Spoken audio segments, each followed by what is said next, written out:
Hi ಎಲ್ಲರಿಗೂ ಇವತ್ತೊಂದು ಟೇಸ್ಟಿಯಾಗಿರುವಂತಹ Hyderabadi chicken ಮಸಾಲಾನ ಯಾವ ರೀತಿ ಮಾಡೋದಂತ ನೋಡೋಣ. ಇದು ಚಪಾತಿ ಜೊತೆ ಹೇಳಿ ಮಾಡಿಸಿದಂಥ ರೆಸಿಪಿ ಅಂತಲೇ ಹೇಳ್ಬೋದು. ಅಷ್ಟೇ ಅಲ್ಲದೆ ಗೀ ರೈಸು ಜೀರಾ ರೈಸ್ ಜೊತೆ ಸಹ ತುಂಬ ಚೆನ್ನಾಗಿರುತ್ತೆ.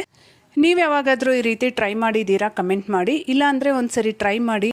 ನಾನ್ ವೆಜ್ ಇಷ್ಟಪಡೋರ್ಗಂತೂ ಖಂಡಿತ ಇದು ಇಷ್ಟ ಆಗುತ್ತೆ ಅಂತಲೇ ಅಂದ್ಕೊತೀನಿ. ಕಲರ್ ಸಹ ತುಂಬ ಚೆನ್ನಾಗಿ ಬಂದಿದೆ ಅಲ್ವಾ. ಇದನ್ನು ಮಾಡೋದಕ್ಕೆ ನಾನು ಇಲ್ಲಿ ಮೊದಲು 1 kgಯಷ್ಟು ಚಿಕನ್ನ ತೊಗೊಂಡು ಚೆನ್ನಾಗಿ ವಾಶ್ ಮಾಡಿ ಇಟ್ಕೊಂಡಿದ್ದೀನಿ. ಇದಕ್ಕೇ ಒಂದು 3/4 ಕಪ್ಪಷ್ಟು ಅಂದರೆ 150 ಗ್ರಾಮಷ್ಟು ಮೊಸರನ್ನ ತೊಗೊಂಡು ಇದಕ್ಕೆ ಫ್ರೈಡ್ ಆನಿಯನ್ಸ್ ಹಾಕ್ಕೊತಾ ಇದ್ದೀನಿ. ಇಲ್ಲಿ ನಾನು 2 ಈರುಳ್ಳಿನ ಫ್ರೈ ಮಾಡ್ಕೊಂಡಿದ್ದೆ. ಈ ಫ್ರೈಡ್ ಆನಿಯನ್ಸ್ನ ಮಿಸ್ ಮಾಡದೆ ಹಾಕ್ಕೊಳ್ಳಿ, ಗ್ರೇವಿಗೆ ಒಳ್ಳೆ ಟೇಸ್ಟ್ ಕೊಡುತ್ತೆ. ಈಗ ಇದಕ್ಕೇ ನಾನು ರುಚಿಗೆ ಬೇಕಾಗಿರೋಷ್ಟು ಉಪ್ಪು ಹಾಗೆ 1 ಸ್ಪೂನಷ್ಟು ಕಾಶ್ಮೀರಿ ರೆಡ್ ಚಿಲ್ಲಿ ಪೌಡರ್ ಹಾಕ್ಕೊತಾ ಇದ್ದೀನಿ.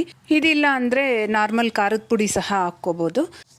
ಹಾಗೆಯೇ ಒಂದು ಅರ್ಧ ಸ್ಪೂನಷ್ಟು ಅರಿಶಿನ ಸಹ ಹಾಕ್ಕೊಂಡು ಇದನ್ನು ಚೆನ್ನಾಗಿ ಮಿಕ್ಸ್ ಮಾಡಿಕೊಂಡು ಈ ಚಿಕನ್ನ ಕನಿಷ್ಠ 1 ಅವರ್ ಆದರೂ ನೆನೆಸಿಟ್ಕೋಬೇಕು. ನೆನೆಸಿಟ್ರೆ ಚಿಕನ್ಗೆ ಉಪ್ಪು ಖಾರ ಹಿಡಿದು ಟೇಸ್ಟ್ ಚೆನ್ನಾಗಾಗುತ್ತೆ. ಟೈಮ್ ಇಲ್ಲ ಅನ್ನೋರಾದರೆ ಒಂದು ಅರ್ಧ ಗಂಟೆ ಆದರೂ ನೆನೆಸಿಟ್ಕೋಬೇಕು. ಈಗ ಒಂದು ಮಿಕ್ಸರ್ ಜಾರ್ಗೆ 2 ಸ್ಪೂನಷ್ಟು ಧನಿಯಾನ ಹಾಕ್ಕೊತಾ ಇದ್ದೀನಿ.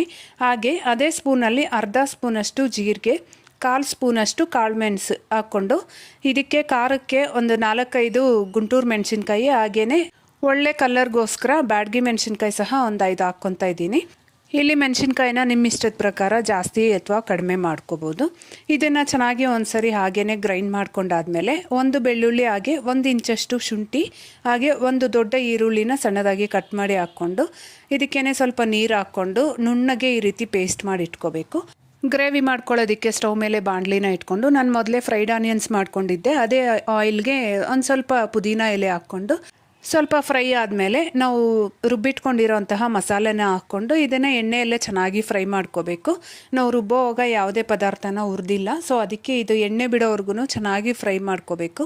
ಮಿಕ್ಸರ್ ಜಾರ್ಗೆ ಒಂದು ಸ್ವಲ್ಪ ನೀರು ಹಾಕ್ಕೊಂಡು ಅದನ್ನು ಸಹ ಹಾಕ್ಕೊಂಡು ಈ ಮಸಾಲೆ ಎಲ್ಲ ಎಣ್ಣೆ ಬಿಡೋವರೆಗೂ ಚೆನ್ನಾಗಿ ಫ್ರೈ ಮಾಡ್ಕೋಬೇಕು. ಈ ಮಸಾಲೆ ಚೆನ್ನಾಗಿ ಫ್ರೈ ಆಗಿಲ್ಲ ಅಂದರೆ ಗ್ರೇವಿ ಟೇಸ್ಟ್ ಚೆನ್ನಾಗಿರಲ್ಲ. ನೋಡಿ, ಮಸಾಲೆ ಎಲ್ಲ ಚೆನ್ನಾಗಿ ಬೆಂದು ಮೇಲೆ ಆಯಿಲ್ ಬಿಟ್ಕೊಂಡಿದೆ. ಈಗ ನಾವು ನೆನೆಸಿಟ್ಟಿದ್ದಂತಹ ಚಿಕನ್ನ ಹಾಕ್ಕೋಬೇಕು. ಈ ಟೈಮಲ್ಲಿ ನೀರೇನು ಸೇರಿಸ್ದಿರ ಚೆನ್ನಾಗಿ ಮಸಾಲೆ ಜೊತೆ ಮಿಕ್ಸ್ ಮಾಡಿ ಪ್ಲೇಟ್ ಮುಚ್ಚಿ ಇದನ್ನು ಹಾಗೇ ಬೇಯೋದಕ್ಕೆ ಬಿಡಬೇಕು. ಚಿಕನ್ನಲ್ಲೇ ಇರೋವಂಥ ನೀರೇ ಬಿಟ್ಕೊಂಡು ಅದು ಚೆನ್ನಾಗಿ ಬೇಯುತ್ತೆ.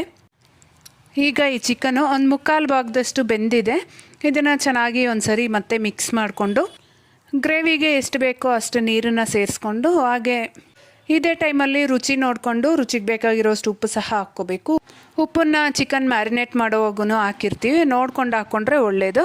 ಹಾಗೆ ಕೊನೆಯಲ್ಲಿ ಒಂದು ಸ್ವಲ್ಪ ಕೊತ್ತಂಬರಿ ಸೊಪ್ಪು ಹಾಗೆ ಅರ್ಧ ಸ್ಪೂನಷ್ಟು ಗರಂ ಮಸಾಲ ಹಾಕ್ಕೊಂಡು ಚೆನ್ನಾಗಿ ಮಿಕ್ಸ್ ಮಾಡಿ ಇದನ್ನು ಒಂದು 10 ನಿಮಿಷ ಕುದಿಸ್ಕೊಂಡ್ರೆ ಸಾಕು. ಒಳ್ಳೆ ಟೇಸ್ಟಿಯಾಗಿರೋಂತಹ ಹೈದರಾಬಾದಿ ಚಿಕನ್ ಮಸಾಲ ರೆಡಿ ಆಗುತ್ತೆ. ಇಷ್ಟ ಆಗಿದ್ರೆ ಮಿಸ್ ಮಾಡದೆ ಲೈಕ್ ಮಾಡಿ. ಬಾಯ್ ಬಾಯ್.